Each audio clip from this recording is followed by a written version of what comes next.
गुलाबी घर का जादू, the magic of the pink house. Myra के 7वें जन्मदिन पर उसे एक बहुत बड़ा और अद्भुत उपहार मिला। जब उसने चमकीले कागज को हटाया तो उसकी आंखें खुशी से चमक उठीं। वो एक विशाल 3 मंजिला गुलाबी डॉल हाउस था, जिसमें नन्ही बालकनियां और सुंदर नक्काशीदार खिड़कियां थीं। मायरा ने बड़े प्यार से उसे अपने कमरे के सबसे खास कोने में सजाया और उसे निहारने लगी। उस रात जब पूरा शहर गहरी नींद में सो गया, मायरा के कमरे में एक धीमी और रहस्यमयी रोशनी चमकने लगी। डॉल हाउस की ऊपरी मंजिल पर एक नन्ही गुड़िया धीरे से जाग उठी। उसका नाम एलीरा था।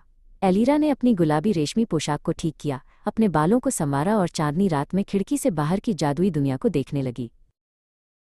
अगली सुबह मायरा ने देखा कि गुड़िया की स्थिति बदल गई थी। एलीरा अब सोफे पर नहीं बल्कि डाइनिंग टेबल के पास बैठी थी। मायरा को लगा जैसे ये घर उसे कुछ कहना चाह रहा हो। उसने डॉल हाउस के छोटे से दराज को धीरे से खोला और उसे एक नन्हा सा पत्र मिला, जिस पर एक सुंदर गुलाबी मुहर लगी थी। अचानक कमरे में एक जादुई सुनहरी चमक फैली।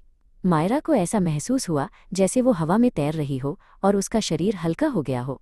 धीरे धीरे वो छोटी होने लगी, जब तक कि वो डॉल हाउस के मुख्य दरवाजे के बराबर नहीं हो गई। तभी एलीरा ने घर का बड़ा गुलाबी दरवाज़ा खोला और मुस्कुराते हुए मायरा का स्वागत किया। एलीरा ने मायरा को अपने जादुई घर के अंदर बुलाया। रसोई में सब कुछ गुलाबी और सुनहरी चमक वाला था। वहाँ उनकी मुलाकात पिपिन से हुई, जो एक छोटा सा खिलौना कुत्ता था जो अब जीवित हो गया था। उन्होंने नन्ही मेज पर बैठकर अदृश्य चाय पी और पिपिन के साथ मीठे गुलाबी बिस्कुट खाए। एलीरा ने मायरा को बताया कि इस घर के एक गुप्त बगीचे की चाबी कहीं खो गई है। पिपिन अपनी नाक जमीन पर सटाकर चाबी ढूंढने की कोशिश करने लगा। एलीरा ने एक पुराना नक्शा निकाला जो उसे घर के पुस्तकालय में मिला था। वे तीनों मिलकर उस जादुई चाबी की तलाश में निकल पड़े। मायरा और एलीरा गुलाबी सीढ़ियों से ऊपर चढ़ने लगीं। मायरा को सीढ़ियों के कोनों में छिपी हुई चमकती धूल दिखाई दी।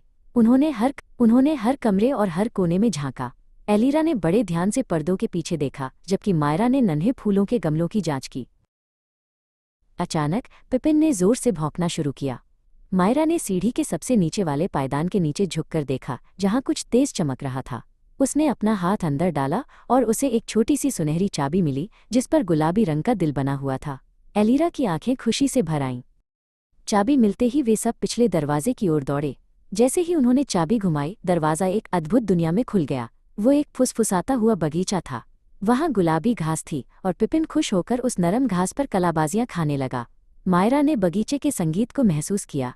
एलीरा ने मायरा को उस बगीचे के बीचों बीच ले जाकर एक छोटा सा उपहार दिया, एक गुलाबी चमकता हुआ पत्थर। उसने कहा, यह पत्थर हमेशा तुम्हें याद दिलाएगा कि जादू वहीं होता है जहां हम विश्वास करते हैं।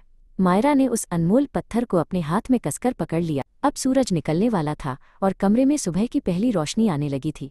एलीरा ने मायरा और पिपिन को गले लगाया और कहा कि अब वापस जाने का समय आ गया है।